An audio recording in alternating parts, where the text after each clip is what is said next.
Hello friends, class 10th का exercise 12 point question number 1 हम समझेंगे। बहुत ही सिंपल क्वेश्चन है। सबसे पहले क्वेश्चन को समझना है, इसी में मैं कॉन्सेप्ट भी समझा दूंगा। इसी से हम सीख जाएंगे कि कौन सा कॉन्सेप्ट किस पर काम करेगा। इसमें लिखा हुआ है सबसे पहले, using started otherwise use pi equal to 22/7। क्योंकि हम जानते हैं कि पाई की दो वैल्यू होती हैं, एक तो होती है पॉइंट में, एक होती है हमारी अपॉन में।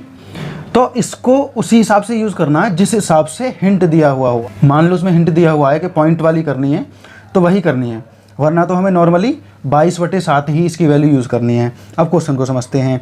Find the area of sector of a circle with radius 6 centimetre if angle of the sector is 60 centimetre. तो इसे समझते हैं कि सेक्टर होता क्या है। एक हमारा सर्कल है इस तरीके से, दो रेडियस की वजह से ये जो पार्ट बना है हमारा, रेडियस कितनी है 6 सेंटीमीटर। तो हमें उस सेक्टर का एरिया निकालना है जिसका रेडियस कितना है 6 सेंटीमीटर, और उस सेक्टर में एंगल बन रहा है 60 डिग्री का। जैसे कि ये दो रेडियस हैं हमारी 6 सेंटीमीटर की, और बीच में एंगल बन रहा है 60 डिग्री का। तो ये मैंने रफली फिगर बनाई है। तो जब दो रेडियस इस तरीके से पोजीशन बना रही हूँ, इस तरीके से फिगर बना रही हूँ, तो इसका मतलब सेक्टर निकालना है हमें, एरिया ऑफ ए सेक्टर, जब रेडियस की वजह से इस तरीके की शेप आ रही हो। अब बीच में क्या है 60 डिग्री का एंगल है, ठीक है। तो इसे निकालेंगे कैसे, इसका फॉर्मूला क्या है, area of the sector of an angle theta. मतलब किसी भी एंगल के लिए ये वाला फॉर्मूला लगेगा, theta upon 360 degree into pi R की पावर 2। क्योंकि पूरे सर्कल का जब हम निकालते हैं तो उसका फॉर्मूला होता है पाई आर की पावर 2, जो कि हमने 12.1 में भी करा है ये वाला फॉर्मूला। तो ये होता है पूरे, उसके लिए पूरा एरिया निकालना हो अगर हमें पूरे सर्कल का, तो ये होता है, वैसे एक्चुअल में होता है इस तरह से। तो जो अपॉन में है इसलिए ये कट जाता है, पाई आर की पावर 2 रह जाता है। लेकिन अभी फ़िलहाल हमें क्या चाहिए, सिर्फ थीटा एंगल का, मतलब 360 में से जितना एंगल यहाँ पर बन रहा है सिर्फ उसी का एरिया चाहिए, ये जो सेक्टर है। मतलब अब हमें पूरे का नहीं चाहिए, सिर्फ 60 डिग्री का चाहिए। तो हम क्या करेंगे, तो हमें सिर्फ 60 डिग्री का निकालना है। तो हमें क्या करना है, यहाँ पर ये फॉर्मूला रखना है। तो मैंने यहाँ पर लिख दिया है एरिया ऑफ ए सेक्टर, आप लोगों को पूरा लिखना है, मैंने फॉर्मूला वैसे लिख दिया है। यहाँ पर हम लिख देंगे एरिया ऑफ ए सेक्टर। तो अब हम यहाँ बनाएंगे इक्वल टू करके पूरा लिखेंगे, theta upon 360 into pi R की पावर 2, इस तरीके से बनेगा। तो यहाँ पर हम वैल्यूज रखना शुरू करेंगे। तो थीटा एंगल होता है एनी एंगल, यहाँ पर बन रहा है हमारा 60 डिग्री का, जो कि यहाँ पर दे रखा है। तो ये हमारा हो गया एंगल।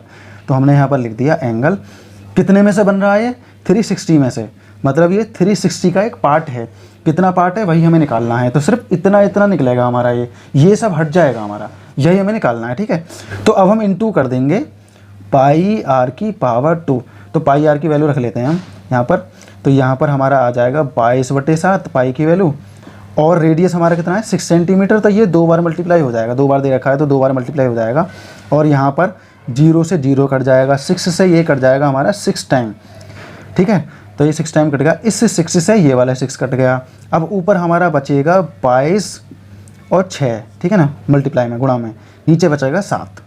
तो ये हमारा आएगा यहाँ पर इक्वल टू करके, इसमें हम करेंगे तो ये आएगा 6 दूनी 12, 6 दूनी 12 और 1 13।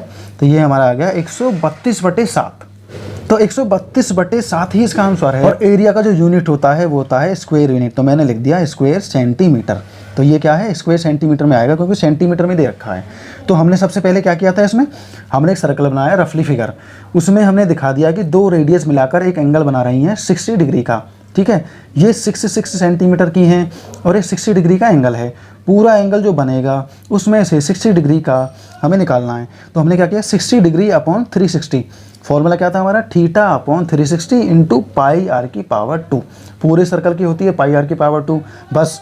लेकिन अब हमें क्या करना है, अब हमें सिर्फ थीटा एंगल का निकालना है, जो भी यहाँ एंगल दे रखा है उसका निकालना है। तो 360 से हम डिवाइड कर देंगे, उसके बाद इनकी मल्टीप्लाई करेंगे, तब हमारा एक्चुअल आंसर आएगा। तो फाइनली हमारा आंसर आ चुका है, सिर्फ इतना ही था।